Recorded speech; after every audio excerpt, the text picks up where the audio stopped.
Dagdag kaalaman po. Bakit kaya may mga tao na nakakalbo? Meron bata pa, nakakalbo na. Meron namang matanda, may makapal pa rin ang buhok.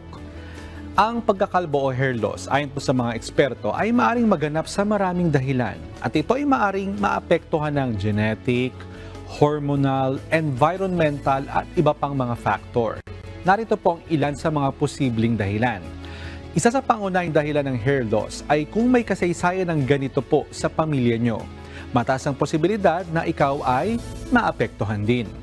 Ang mga pagbabago sa hormone levels ay maaring magdulot din ng hair loss. Halimbawa, ang androgenetic alopecia ay isang uri po ng hair loss na kaugnay sa hormonal changes sa katawan. Ang matinding stress, ayan, ako po, maaring maging isang factor din ng hair loss.